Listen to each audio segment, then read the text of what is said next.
Hai guys, welcome back to my YouTube channel. Di video kali ini, aku mau bahas mengenai satu rancangan undang-undang yang lagi happening banget karena baru disahkan pada tanggal 7 Oktober 2021, which is minggu lalu, yaitu rancangan undang-undang harmonisasi peraturan perpajakan yang disingkat dengan RUU HPP. Walaupun sudah disahkan, namun draft HPP ini masih disebut sebagai RUU, belum UU, karena seperti yang kita tahu belum ada nomor undang-undangnya. RUU HPP ini juga diterbitkan atas komitmen pemerintah untuk menciptakan reformasi perpajakan. Nah, pembentukan RUU HPP ini mempertimbangkan dan menjunjung tinggi beberapa asas seperti keadilan, kesederhanaan, efisiensi, kemanfaatan, kepastian hukum, dan kepentingan nasional.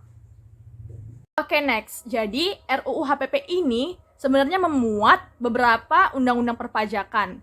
Yang pertama itu adalah Undang-Undang PPH, yaitu berlaku untuk tahun pajak 2022 dan selanjutnya. 2. Undang-Undang PPN yang berlaku mulai tanggal 1 April 2022.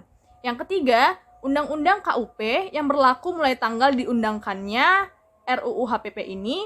Yang keempat, Program Pengungkapan Sukarela atau yang disebut juga dengan Tax Amnesty Jilid 2 yang berlaku 1 Januari hingga 30 Juni 2022 saja.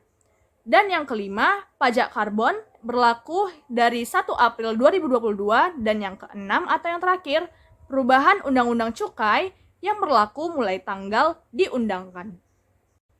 Oke, langsung aja kita review sedikit mengenai yang pertama Undang-Undang PPH yang setidaknya memuat 4 substansi. Yang pertama mengenai tarif PPh-OP yang terkenal dengan tarif progresifnya.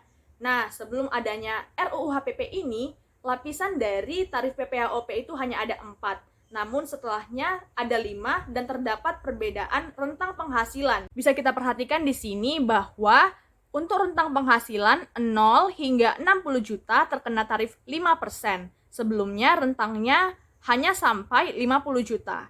Kemudian, rentang penghasilan 60 juta hingga 250 juta terkena tarif 15%. Yang lapisan ketiga, rentang penghasilan 250 hingga 500 juta terkena tarif 25%. Rentang penghasilan yang keempat, 500 juta hingga 5 miliar terkena tarif 30%. Dan yang terakhir adalah penambahan lapisan untuk rentang penghasilan di atas 5 miliar terkena tarif 35%.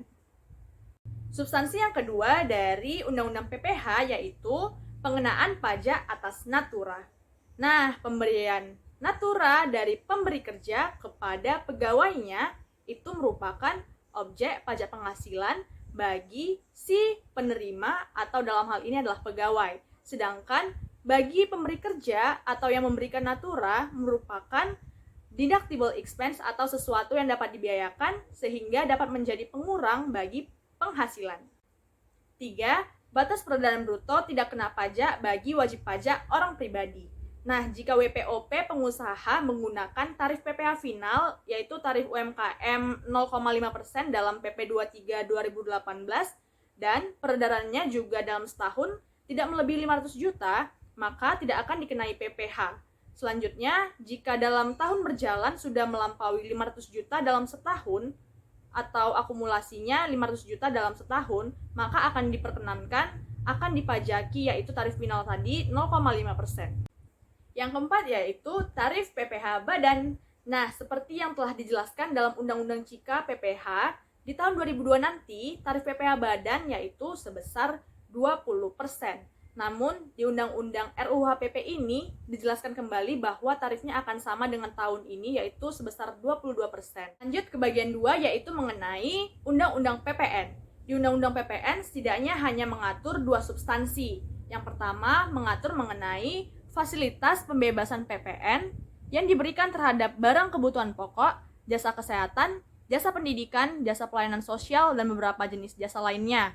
Namun, fasilitas pembebasan PPN yang tadi itu tidak akan diberikan kepada barang atau jasa yang bersifat premium.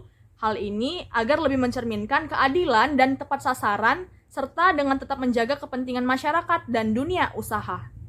Substansi kedua dari Undang-Undang PPN yaitu adalah mengenai tarif. Nah, tarif PPN sekarang yaitu sebesar 10%. Namun, di tanggal 1 April 2022 mendatang nanti, tarifnya akan naik menjadi 11%. Kemudian di 1 Januari 2025 nanti, tarifnya akan naik lagi menjadi 12%.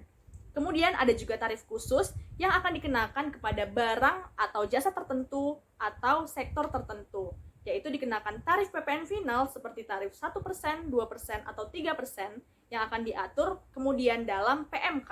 Yang ketiga yaitu Undang-Undang KUP. Nah, di undang-undang ini setidaknya ada 5 substansi yang diatur. Yang pertama yaitu penggunaan NIK sebagai NPWP orang pribadi.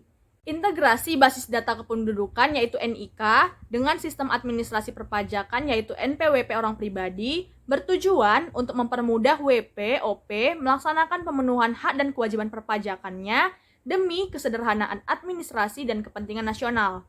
Namun, integrasi ini tidak serta-merta menjadikan semua orang yang memiliki NIK akan dikenai pajak penghasilan.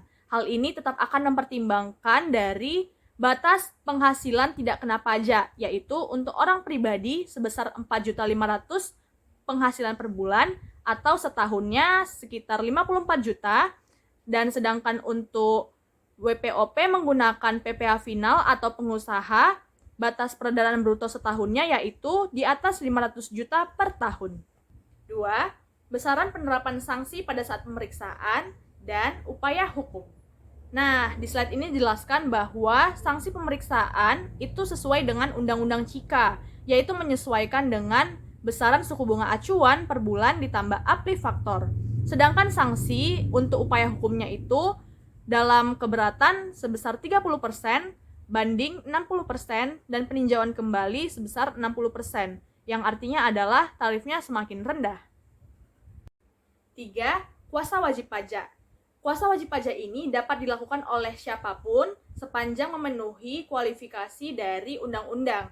Namun hal ini dikecualikan bagi suami, istri, keluarga, saudara atau semenda dalam 2 derajat. Kemudian yang keempat, yaitu penegakan hukum pidana pajak dengan mengedepankan pemulihan kerugian pendapatan negara. Hal ini berarti pidana merupakan sanksi yang dibelakangkan atau ultima remedium. Yang kelima yaitu kebijakan lainnya dalam perubahan Undang-Undang KUP, antara lain penunjukan pihak lain sebagai pemotong pemungut pajak, kerjasama penagihan pajak antar negara, dan prosedur persetujuan bersama atau Mutual Agreement Procedure yang disingkat dengan MAP. Next, bagian keempat yaitu program pengungkapan sukarela.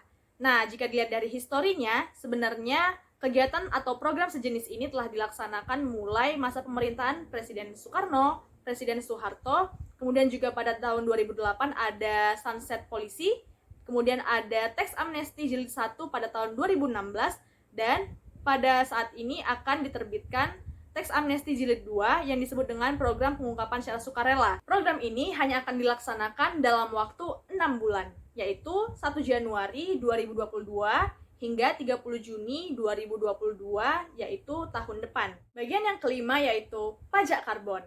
Nah, latar belakang dari pengenaan pajak karbon adalah perlu mengendalikan peningkatan emisi gas rumah kaca di atmosfer yang menyebabkan kenaikan suhu permukaan bumi sehingga akan menurunkan risiko perubahan iklim dan bencana di Indonesia. Tarif pajak karbon akan ditetapkan lebih tinggi atau sama dengan harga karbon di pasar karbon dengan minimal tarif Rp30 per kilogram karbon dioksida ekuivalen atau CO2e. Berikut adalah roadmap dan skema pajak karbon. Bagian yang terakhir yaitu Undang-Undang Cukai. Nah, perubahan yang ada dalam Undang-Undang Cukai yaitu yang pertama, penguatan mekanisme penetapan barang kena cukai, yaitu meliputi penambahan atau pengurangan jenis barang kena cukainya. Yang kedua, penambahan atau pengurangan barang kena cukai atas barang tertentu. Yang ketiga, menerapkan prinsip pemberlakuan sanksi pidana sebagai upaya terakhir atau ultimum remedium dalam pelanggaran pidana di bidang cukai. Dan yang keempat, penyesuaian besaran sanksi administrasi ultimum remedium terhadap pelanggaran pidana di bidang cukai.